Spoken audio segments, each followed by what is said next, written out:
ustedes saben que respecto a la segunda venida de Cristo hay muchas burlas. De hecho, el apóstol Pedro así lo dijo: en los postreros tiempos habrá burladores, diciendo, ¿dónde está la promesa de su advenimiento?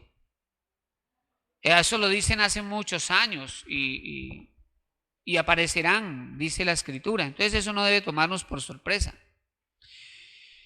Pero el mismo Pedro, por el Espíritu Santo, dice: estos ignoran voluntariamente que la tierra que fue creada un día pereció anegada en agua, ¿cierto? Se llenó a través del diluvio. Y en tiempos de Noé se burlaban de Noé. Pero ¿arca para qué? ¿Cuál diluvio? ¿A este qué le pasa? Este sí, ahora sí se le afectó el cerebro. Pero resulta que el diluvio vino. Cuando Jesús nació, los escribas y fariseos lo resistieron, lo calumniaron y se burlaron de él. Los soldados romanos también se burlaban de él, diciéndole: si eres hijo de Dios, bájate de esa cruz. Pero a pesar de todo, el Hijo de Dios nació en Belén y murió para nuestra salvación. Y respecto a la segunda venida también hay muchas burlas y posiciones, pero lo cierto es que Dios siempre cumple su palabra. Una de las más antiguas armas del diablo es la mentira. Amados, y es tan poderosa la mentira del diablo que ha logrado hacerle creer casi a todo el mundo que él no existe y que es solamente un mito. Mire la capacidad del engaño. Y a través de esa mentira, cuando la persona empieza a acercarse a la fe en Cristo, a través de la mentira, el diablo comienza a depositar esas semillas y empieza a germinar la incredulidad en el corazón del hombre. Entonces muchos terminan dudando de la verdad del Señor. Y eso lo vemos, por ejemplo, cuando el diablo vino a tentar al Señor Jesucristo. ¿Y cómo lo derrotó el Señor? A través de su palabra. Porque la palabra de Dios es poderosa. La palabra de Dios también se describe como una espada. Luego, la palabra de Dios es como un arma que Dios ha entregado a su pueblo. Porque Dios cumple su palabra. Y así se llama el tema de esta noche. Así le puse por título: Dios cumple su palabra. ¿Alguna vez, en un momento de crisis, usted ha dudado de la palabra del Señor? Yo creo que seríamos mentirosos al decir: jamás, pastor, yo nunca he dudado de las promesas de mi Dios. Eso es una fantasía, porque cuando estamos bien, todos decimos aleluya, gloria a Dios. Pero cuando llega el tiempo de prueba, cuando llega el tiempo de crisis, y cuando esa dificultad se hace extensa, podemos en algún momento darle lugar a la duda. E incluso llegar a concluir: yo creo que Dios no me escucha, yo creo que Dios no está conmigo, yo creo que el Señor no me va a ayudar, yo creo que Dios se olvidó de mí. Y son dardos del enemigo. Pero hermanos, Dios cumple su palabra. Entonces les voy a compartir 5 o 6 cositas que encontraba aquí en esta porción. Vamos a ver la primera, y es: nuestra esperanza está en Dios. Cuando usted pone su esperanza en una institución humana, cuando usted pone su esperanza en un corazón humano, cuando usted pone su esperanza en las cosas de la tierra, usted va a ser decepcionado. Porque el único que no falla es el Señor. De resto siempre te van a fallar. Nuestra esperanza está segura, es solamente en Dios. Es más, la Biblia dice que ni siquiera pongas tu esperanza en las riquezas, las cuales son inciertas. Pon tu esperanza en el Dios vivo que hizo los cielos y la tierra. Vamos a leer entonces primera carta a los Tesalonicenses, capítulo 4, versículo 13. Y de verdad que las riquezas son inciertas. Dios mío, yo veía con el terremoto en Ecuador, yo vi un edificio y yo decía: Dios mío, supongamos que esa persona empezó desde cero a construir ese edificio y con todo el esfuerzo de su vida lo construyó, y solo bastaron unos segundos para que toda la vida se viniera abajo. Es por eso que nuestro corazón debe tener su esperanza puesta en Dios. Muy bien, primera a los Tesalonicenses capítulo 4 versículo 13 dice: Tampoco queremos, hermanos, que ignoréis acerca de los que duermen, para que no os entristezcáis como los otros que no tienen esperanza. De allí tomé entonces la palabra esperanza. Antes de entrar al comentario que les quiero hablar, yo creo que es importante que nos ubiquemos históricamente. El apóstol Pablo escribe esta carta a los tesalonicenses en el año 51 después de Cristo. Es decir, no muchos años después de la muerte del Señor. Y es el primer escrito que Pablo hace. Es la primera carta que Pablo escribe a una iglesia que Pablo amaba mucho, la iglesia de Tesalónica. Y en la iglesia de Tesalónica habían unas dudas respecto a los eventos que sucedían después de la muerte. Estamos hablando de Tesalónica, una ciudad griega, no estamos hablando de judíos. Entonces ellos allá no tenían claro cómo era el suceso después de la muerte y mucho más en Cristo. Porque tal vez si se acercaban a un hebreo les enseñaría, pero Cristo vino a transformar todas las cosas. Entonces ellos tenían ciertas dudas y resulta que en el siglo I ellos no tenían esta Biblia completa como la tenemos hoy. De manera que ellos tenían muchas dudas. De hecho, ni siquiera tenían las otras cartas. Recuerde que esta es la primera escrita. Entonces tenían muchas preguntas. Fue a través de los apóstoles que el Señor comenzó a organizar y a darle esquema a la doctrina de la iglesia. Como dice en el libro de los Hechos, la doctrina de los apóstoles. Y ellos tenían dudas respecto a eso. Entonces Pablo, cuando escribe la carta, comienza a despejar todas esas preguntas. Y Pablo enseña sobre esa preocupación que tenían, porque ellos, aunque habían creído en Jesús, no tenían la certeza de los pasos siguientes después de la muerte. A veces, cuando nosotros no tenemos claro eso, la muerte da miedo. Y está bien cuando nosotros recién empezamos el camino del Señor, pero hermanos, luego de andar unos caminos con Cristo y de aprender su palabra, porque se espera que seguir a Jesucristo implica conocer su palabra y creer su palabra, después de algunos años de seguir al Señor, yo ya no debo continuar con miedo a la muerte, porque la palabra de Dios nos enseña que la muerte es un paso a la eternidad. La Escritura dice que ante los ojos del Señor la muerte de sus santos es estimada. La palabra del Señor enseña en Lucas, por ejemplo, que cuando Lázaro murió, 2 ángeles lo llevaron al seno de Abraham. Así que cuando un hijo de Dios está a punto de morir, allí hay ángeles que están esperando que aquel sellado por el Espíritu Santo, aquel que ha sido redimido con la sangre de Jesucristo, apenas cierre sus ojos, los ángeles llevarán su espíritu y su alma a la presencia de Dios. Entonces, nosotros no debemos tener miedo a la muerte. Jesucristo venció la muerte. Entonces, si nosotros estamos hablando de la muerte, nosotros no, ¡ay, qué miedo! No hable de eso, que uy. No, ya nosotros somos hijos de Dios. Sea que vivamos o sea que muramos, de Jesucristo el Señor somos.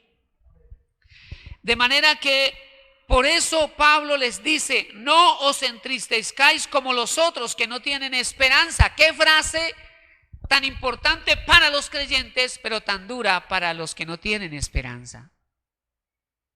Qué triste aquellos que no tienen esperanza. Y esa esperanza se llama Cristo. Porque nosotros hoy tenemos la certeza que el día que le entregamos nuestra vida a Jesucristo el Señor, el día que reconocimos que éramos pecadores, abrimos nuestro corazón, le entregamos nuestra vida, sinceramente, aquel día nuestro nombre fue escrito en el libro de la vida. Y tenemos entonces la certeza de la salvación. Tenemos una esperanza, una expectativa de lo que va a venir. Pero quien no tiene a Cristo en su corazón, quien no ha entendido la obra en la cruz del Calvario, eso no es un símbolo, eso no es el fundamento de una religión. Esa es la más grande victoria de Dios sobre las tinieblas y sobre el infierno, sobre todos los demonios. A través de ella Cristo redimió a la humanidad. Por esa obra hoy nosotros somos hijos de Dios. Hoy nosotros tenemos la seguridad de la vida eterna. Y por eso Pablo les dice, no se entristezcan. Porque si él les dice, no os entristezcáis, seguramente había tristeza en ellos. Ay, se murió don Antonio. Antonio, el hermano Antonio, el que venía. Sí, el que venía al culto. Ay, qué pecado. ¿Para dónde se habrá ido? No sabemos. Hola, qué tremendo esto. ¿Cómo así que se murió? Y entonces empezaban allí. Y Pablo le dice, no se entristezcan. Como los otros que no tienen esperanza. Por eso es que a veces uno se va para un velorio, ¿no? Y uno ya es cristiano y el que se murió también es cristiano. Y entonces no hay tanta gente llorando. Se ve, esto está como raro. Y alguien desde su punto de vista natural, pues sí, yo me acerqué y esa gente estaba cantando. Tan raro eso. ¿Sí ve? Que aparece como algo extraño e ilógico, pero resulta que nosotros tenemos una plena certeza. El que se muere está mejor que nosotros. Está en la presencia de Dios. Y por eso entonces Pablo les dice a ellos, no se entristezcan. El que tiene a Cristo tiene una esperanza segura. Tenemos la certeza de la vida eterna. Cuando hablamos de la palabra esperanza, hablamos por lo menos de 3 cositas. Esperanza implica esperar. Esperanza implica esperar. Porque dice Pablo, la esperanza que se ve ya no es esperanza, sino que lo que no vemos, eso esperamos. Entonces, la esperanza implica esperar, es decir, no es de inmediato cumplimiento, pero es seguro. Por eso dice la Escritura que la fe es la certeza de lo que se espera y la convicción de lo que no se ve. Por eso ve que a Tomás le fue tan mal. Cuando le dijeron, Tomás, el Señor resucitó, y Tomás dijo, olvídese. A puerta tan grande en ese sepulcro, esa piedra. Olvídese si yo lo vi. Tomás, el Señor resucitó.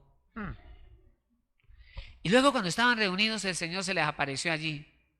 Y el Señor le dice a Tomás, Tomás, mete tu dedo y toca las heridas, toca mi costado. Y te dijo, Señor mío y Dios mío. Dijo Tomás, porque me viste, creíste. Bienaventurados los que no vieron y creyeron. Nosotros andamos por fe y no por vista. Y a Dios le agrada eso, porque sin fe es imposible agradar a Dios. Entonces nosotros no tenemos que tener una visión de las huestes angelicales acercándose a la tierra. Usted y yo sabemos, porque Él lo ha dicho, que Jesucristo vuelve. Es la columna de nuestra fe. Es la certeza de nuestra fe. En segundo lugar, esperanza implica fe en una acción favorable. Nadie dice, yo tengo la esperanza de que mi hogar se acabe. La esperanza no la une a algo trágico. La palabra esperanza por sí va unida es a algo favorable, a la expectativa de algo bonito. Y en tercer lugar, hermanos, la esperanza, al estar basada en la palabra de Dios, ciertamente es segura y es confiable, porque Dios cumple lo que promete. Vamos a ver ahora, en segundo lugar, la resurrección de Cristo es la garantía del creyente. Yo les decía ahora, en el tiempo del diluvio no creían, y sucedió. No creían que Jesús era el Mesías, y ciertamente lo es. Muchos tal vez hoy no creen que Jesús volverá, pero volverá. Vamos a leer primera carta a los Tesalonicenses, capítulo 4, versículo 14. Porque si creemos que Jesús murió y resucitó, así también traerá Dios con Jesús a los que durmieron en él. Pablo está hablando de los que han muerto en Cristo. Esto es muy importante. Y ahora utiliza un argumento y él dice, así como Jesús murió y resucitó, también Dios lo hará con nosotros. O sea que Pablo está tomando la resurrección de Cristo como base, como fundamento para darle certeza y seguridad a la venida del Señor. Y no solamente a la venida del Señor, sino que poderoso es Dios para levantar a sus hijos aunque ya hayan muerto. Eso es lo que nosotros vemos allí como resurrección. El Padre no desamparó a su Hijo cuando murió. Es más, el Hijo entregó su vida confiado en que el Padre lo levantaría. Yo recuerdo, cuando hablo de esto, yo siempre me acuerdo de una película en la que un personaje, no sé por qué razón, muere, entre comillas. Era una muerte fingida, ¿no? Y entonces él murió y lo llevan pues en ataúd, pero él había hecho un acuerdo con un amigo para que horas después de que él estuviera allá, él fuera a abrir el sepulcro y a sacarlo. Y eso lo hicieron. Entonces yo decía dentro de mí, ¿y qué tal que a ese personaje le dio un ataque al corazón? El personaje se dio un golpe en el muro de la puerta saliendo y le da amnesia. ¿Qué tal que aquí algo suceda? Maten a otro y se lo achaquen a él y lo lleven para la cárcel. ¿Qué tal? ¿Dónde está el plan B? Pero cuando Jesús, porque ese personaje le entregó su vida al otro, pero en este caso Jesús encomendó su vida al Padre Celestial. Y él confió y creyó que al tercer día el Padre lo levantaría de los muertos. Y el Padre no lo decepcionó, el Padre cumplió. De la misma manera Dios lo hará con nosotros. Ahora, fue glorioso lo que el Padre hizo y había obstáculos que vencer. De levantar a Jesús, sacarlo de allí, pero ni la muerte ni el Hades pudieron retener a Cristo. Así también el Señor levantará a los suyos y nada lo va a detener. Nada estorbará la obra del Señor, ni siquiera la teología que hoy enseña que no hay segunda venida de Cristo. Porque también aparecen cosas raras, amados. Acuérdense que el diablo no anda interesado en engañar a los que ya están engañados, sino engañar a los hijos de Dios. Entonces aparecen una cantidad de enseñanzas y doctrinas que dicen, no, que este versículo, que este libro, que la carta a los hebreos, que esto no es inspirado, que esto no sé qué. Así se llama una escuela que se llama la Alta Crítica en Alemania. Y me pareció impresionante porque en Alemania se da el origen al protestantismo, se da el origen del movimiento que transformó la iglesia a través de Martín Lutero. Y allí mismo, es que el diablo es tremendo, allí mismo en Alemania levantó entonces un grupo de estudiantes de la escritura, una cantidad de personas que empezaron a cuestionar la veracidad de la Biblia. Entonces, ¿sabe a qué llegan estos personajes? A concluir que a la hora de la verdad, de los 66 libros de la Biblia, como 4 o 5 son genuinos. Entonces, el creyente que cae en esa línea de pensamiento termina dudando de un poco de cosas. Entonces, por eso muchas veces usted en internet investiga un tema y aparece una cantidad de basura también. Por eso a veces cuando no estamos firmes, entonces vemos un programa en Discovery Channel o en History, bueno, todos estos canales. ¡Ah! Encontraron los huesos de Jesús.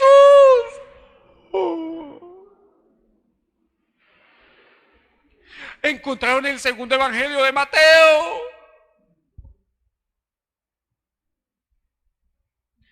Amados hermanos, si algo hermoso sucedió, y hay una gran diferencia hoy día con la fe cristiana, y que se distingue a todos los otros movimientos, a cualquier manifestación religiosa, es que su fundador, Jesucristo el Señor, no dejó ni un huesito, ni una uñita, ni un poquito de pelo para que vamos allá a adorar eso. Jesucristo el Señor resucitó de entre los muertos, está sentado a la diestra del Padre y volverá por segunda ocasión a levantar su iglesia y a establecer su reino. Él es Jesucristo el Señor, Dios Todopoderoso.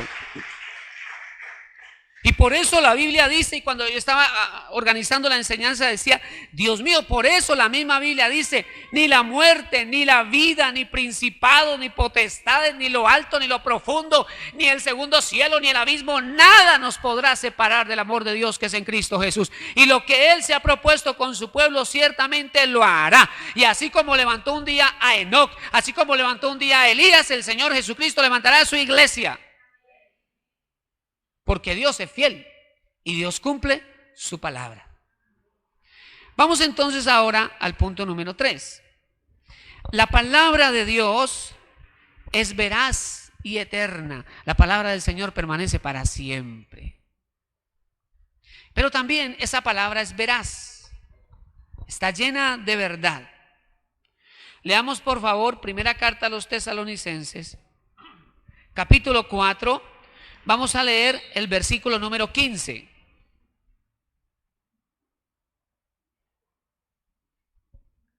Primera a los Tesalonicenses 4:15.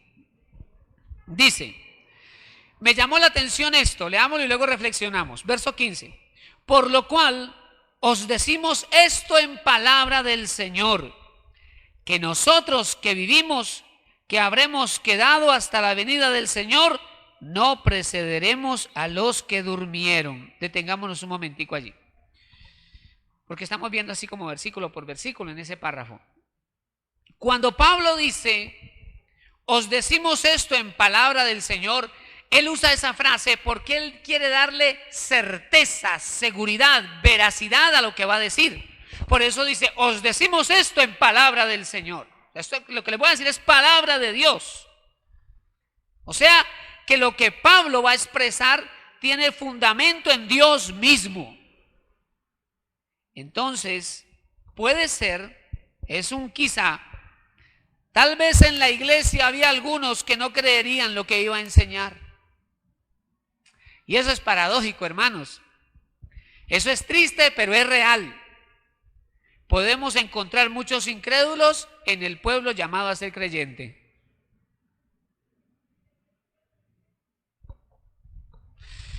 Y nosotros escuchamos el mensaje y leemos la Biblia. Es que aquí estamos leyendo la Biblia. Mira, amados, hoy día, teológicamente hablando, acerca de los acontecimientos finales hay diferentes líneas de pensamiento.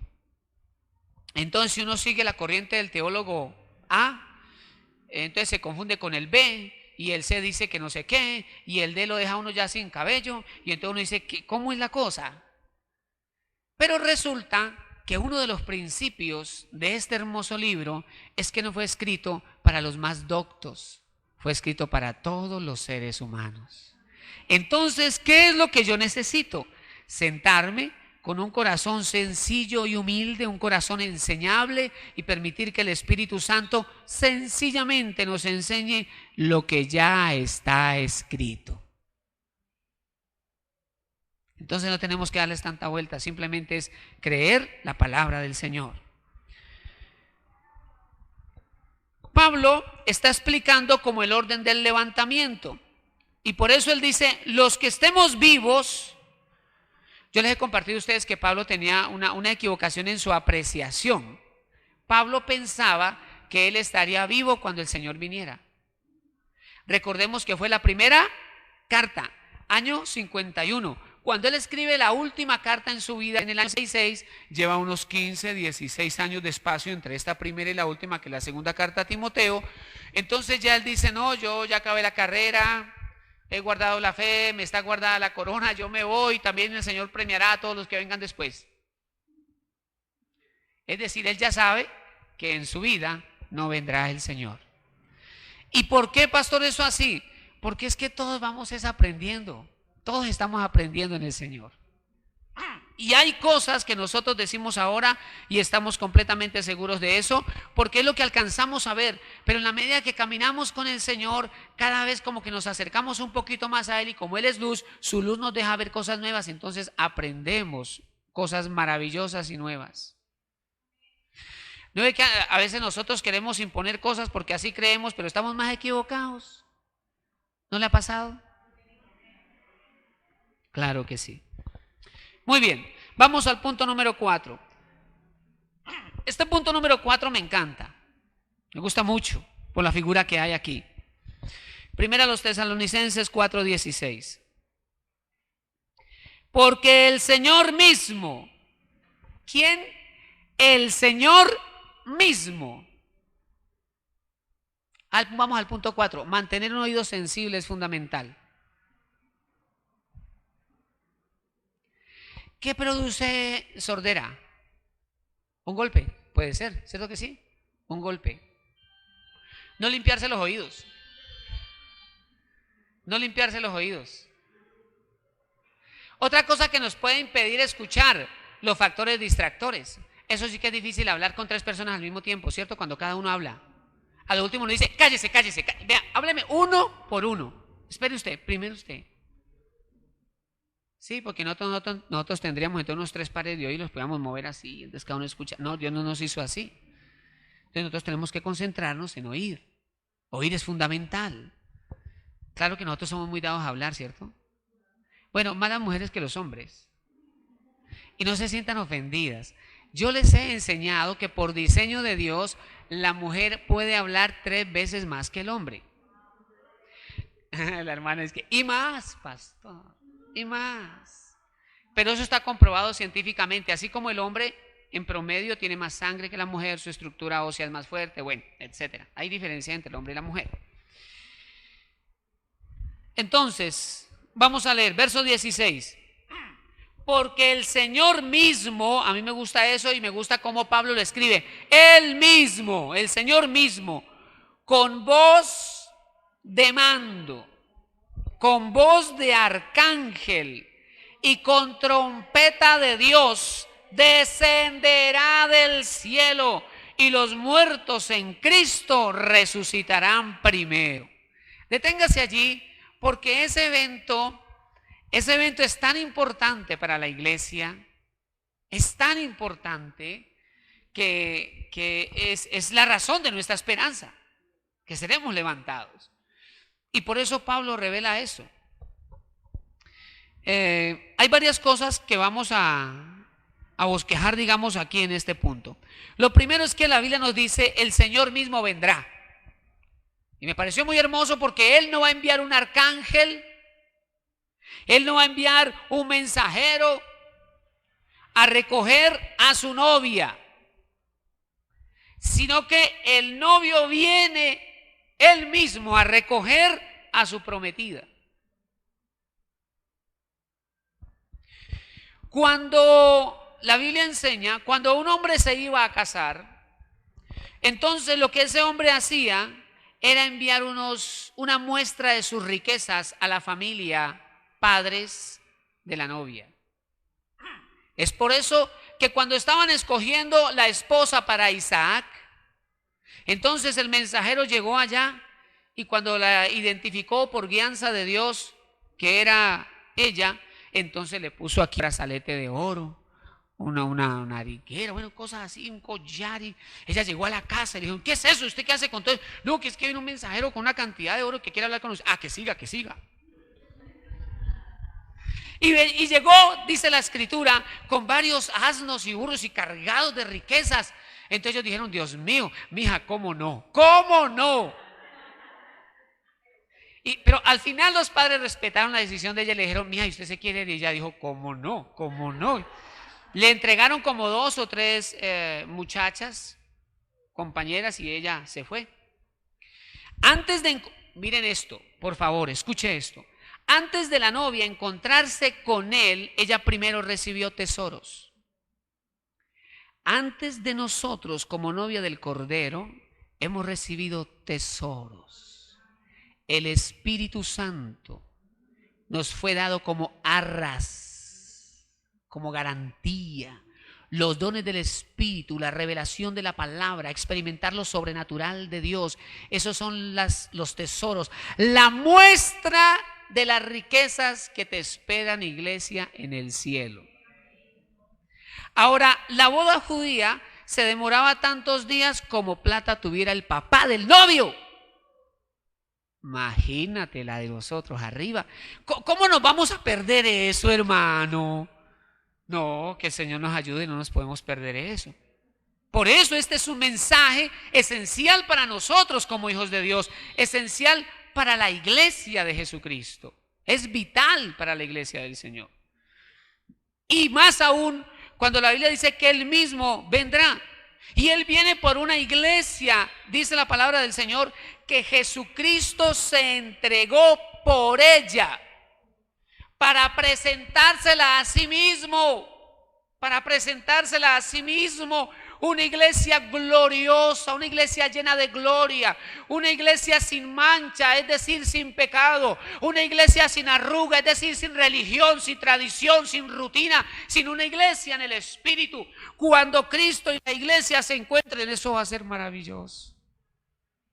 Y esa iglesia en su gloria, para encontrarse con el mismo Señor que viene.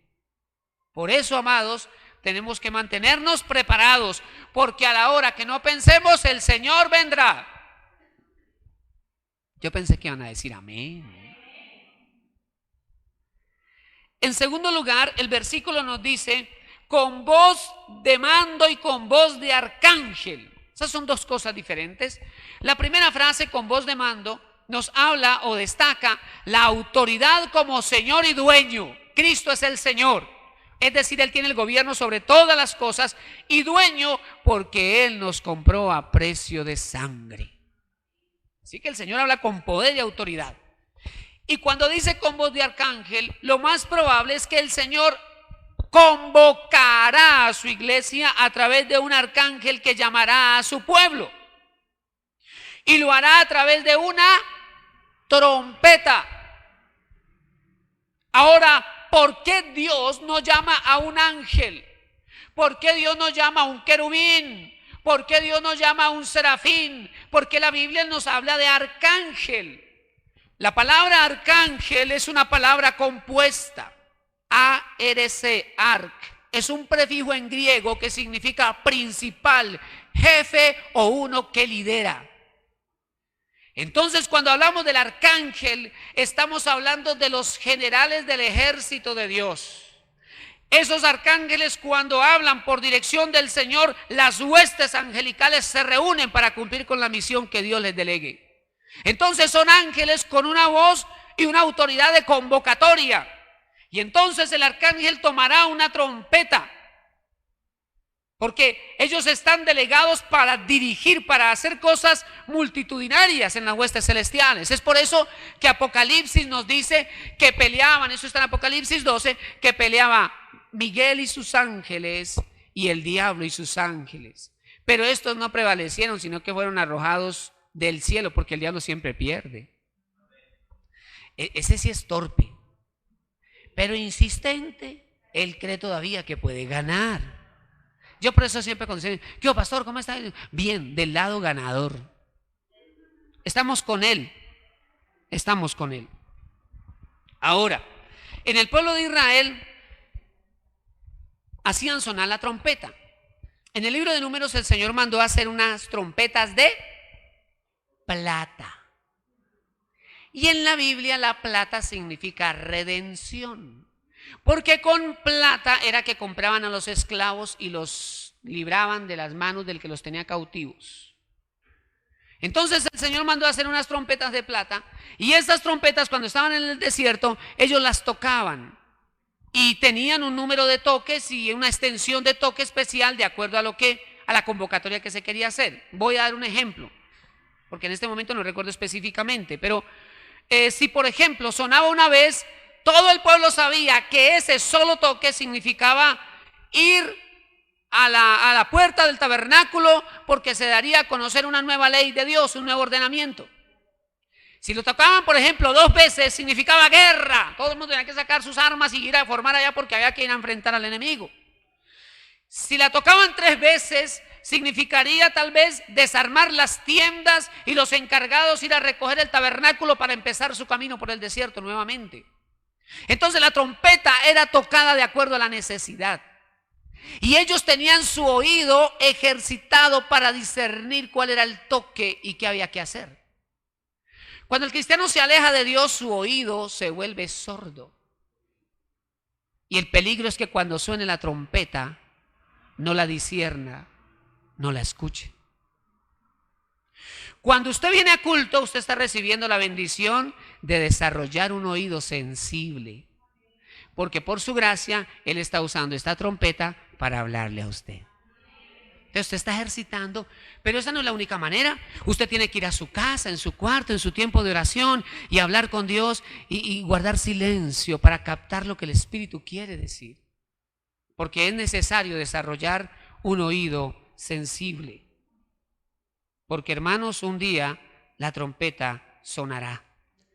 No sea que cuando suene la trompeta esté tan duro el volumen en la discoteca que no se escuche. ¿Me hice entender?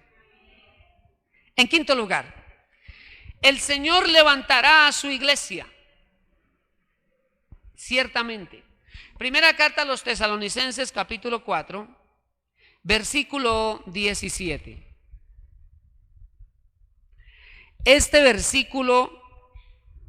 Versículo 17. Este versículo tiene una frase muy importante.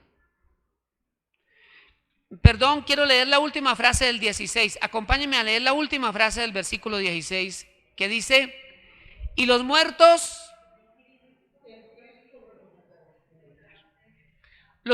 en Cristo. Cuando ellos murieron estaban en Cristo. Ese es el asunto. Yo siempre les he contado la experiencia de aquella madre de familia que oraba y lloraba por su hijo para que asistiera a la iglesia. Cuando fui a la iglesia, entonces ella me pidió el favor que si podía ir a compartirle. Yo fui a la casa y empecé a hablarle de Jesucristo y las verdades de la Biblia. Y él asistió unos 3 o 4 domingos a la iglesia. Pero ya luego volví y él me evadía, ¿no? Entonces yo también pues me retraje un poco. Y luego le pedí el favor a un hermano: quiero pedirte el favor que vayas y lo visites y lo animes. Y el hermano fue y la respuesta de aquella persona fue: mire, yo no quiero ahora lo de la iglesia ni lo del evangelio. Yo quiero eso cuando yo sea mayor. Más adelante, ahora no. Entonces ahí nosotros ya nos retraímos. Habíamos estado orando por un trabajo y el Señor se lo había dado. En esos días a él lo trasladaron de su trabajo normal para que fuera a hacer una noche de vigilante en uno de los cañales porque había maquinaria ahí. Esa noche entraron a robar y a él lo mataron. Entonces me preguntaba el hermano que lo fue a visitar, me dice: pastor, yo quiero preguntarle, usted fue a enseñarle la palabra de Dios, él vino a la iglesia algunas veces, ¿él es salvo? Le dije: yo no sé, porque la Biblia dice: los muertos en Cristo. ¡Qué silencio, hermanos! Es que esto es serio. Claro, imagínate que me sorprenda a mí la muerte en un desorden. Estaré en Cristo. Dice: los muertos en Cristo. En Cristo es necesario estar en Él. Permanecer en Él. Mire qué hermoso es, no dice ni siquiera con Él. Es decir, hay diferentes niveles en Cristo. Con Cristo, en Cristo. Y aquí habla de estar en Él, estar cubierto de Él, lleno de Él. Estamos en Cristo.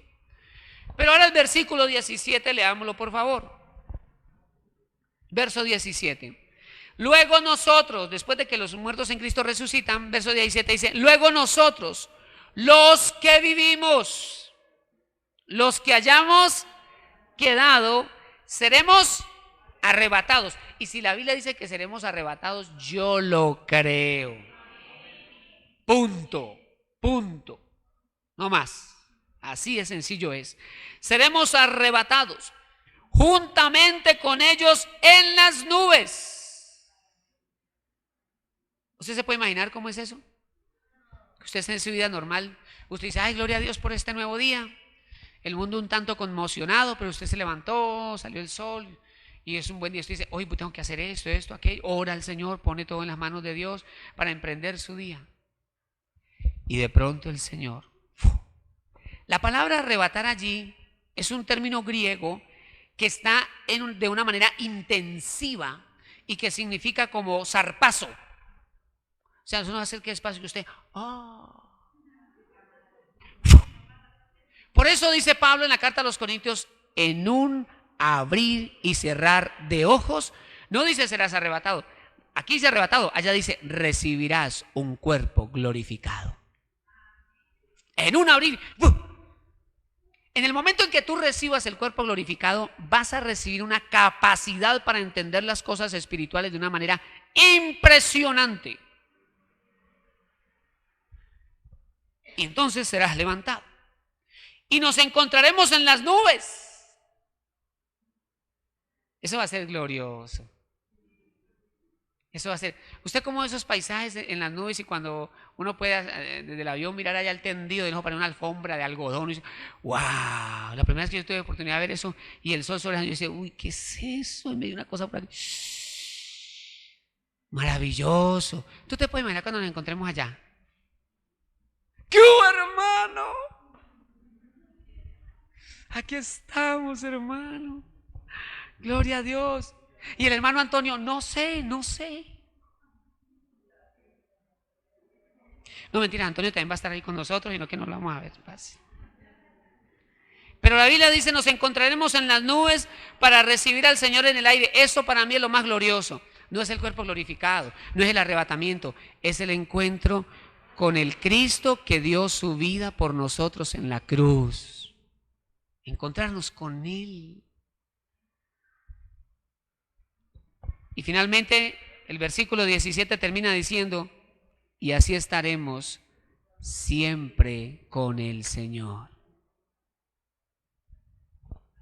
Ahora la Biblia nos habla de los que están en Cristo, es decir, los nacidos de nuevo, los sellados con el Espíritu Santo de la promesa. Ellos experimentarán el arrebatamiento.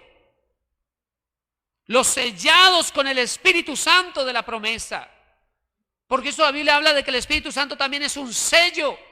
Y yo les he compartido cómo en el primer siglo el amo, dueño o señor llamaba a un siervo y le decía, ve a X ciudad, cómprame tanta madera y le vas a poner a esa madera mi sello. Él llegaba y empezaba a poner ese sello a toda la madera. Al mes, 2 meses o 3 meses, cuando el dueño venía por la madera, él sabía cuál era la suya porque tenía su sello. Por eso la Biblia dice que Dios conoce a los que son suyos. Y cuando el Señor venga, esos que han sido sellados con el Espíritu Santo, esos que han nacido de nuevo, serán levantados. Y estaremos para siempre con el Señor. Amados, aquí no habla del simpatizante. Aquí no habla del asistente o del inconstante. Aquí habla de aquel que está en Cristo. Ese será levantado. Porque, hermanos, no es suficiente con cargar la Biblia. No es suficiente con asistir. Es necesario nacer de nuevo en Cristo Jesús y seguir su camino para permanecer en Él. Y finalmente llegamos al punto número 6, que es el último. Esta verdad es un mensaje de aliento. ¿Tiene usted problemas? Sí, Señor. ¿Tiene usted dificultades? Sí, Señor. ¿Ha pasado por crisis, por desiertos? ¿Le duele la espalda? Sí, Señor. Todos de una u otra manera tenemos dificultades. Sí. Y tal vez no una, sino varias. Y tal vez estemos pasando por alguna situación que no lleva 3 meses, sino años. Y es por eso que Dios en medio de la dificultad da el mensaje de aliento. Versículo 18, primera a los Tesalonicenses 4:18. Por tanto, alentaos los unos a los otros con estas palabras. Hermanos, sin duda, ese será un momento glorioso y único. Por eso la Biblia dice, escúcheme, las aflicciones del tiempo presente no son comparables con la gloria venidera que en nosotros ha de manifestarse. Todas las aflicciones propias de la vida cristiana, el rechazo, el aislamiento, la oposición espiritual de los espíritus inmundos, la oposición de hombres malos, nuestros errores por malas decisiones, consecuencias de nuestros errores. Todo eso aparece y seguramente luchar con las consecuencias del pecado adánico es difícil. ¿A qué me refiero? Un cuerpo que se envejece, un cuerpo que se enferma. Vivir y laborar en una tierra bajo maldición. consecuencias de la maldición de Adán. Tal vez eso no sea fácil y por eso Pablo dice las aflicciones presentes. Pero eso no es comparable con la gloria venidera, con las cosas de las que yo le hablaba ahora. El cielo es maravilloso y las verdades del cielo las empezamos a experimentar aquí, porque el reino de los cielos está en medio de nosotros. Y empezamos nosotros a probar y a caminar en esas primeras evidencias. Pero lo que nos espera en el cielo es glorioso. Allí no habrá enfermedad, allí no habrá dolor, allí no habrá tristeza ni llanto, hermanos. Allí no va a haber preocupación, angustia, depresión. Allí no habrá obra de las tinieblas, allí no hay espíritus inmundos, allí no hay tentaciones. Allí el cuerpo nuestro, el glorificado, ya no se va a envejecer.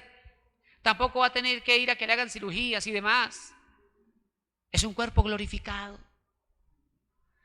No vas a estar luchando, ay, quiero orar, no quiero orar, ay, no, es que no vamos a estar luchando con eso. Seremos cuerpos glorificados, dispuestos siempre para alabar al Señor. Y una de las cosas que vamos a vivir allí es que conoceremos más a Dios cada día. Y por cuanto todo aquel que conoce a Dios se enamora de Él, cada día le amaremos más. Yo quiero invitarle para que cierre su Biblia, amado hermano. Dios cumple su palabra, amados.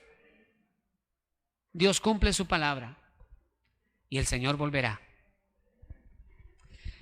Mientras el Señor vuelve, tomemos fortaleza en Él. Tomemos cada día, renovemos en Él la esperanza.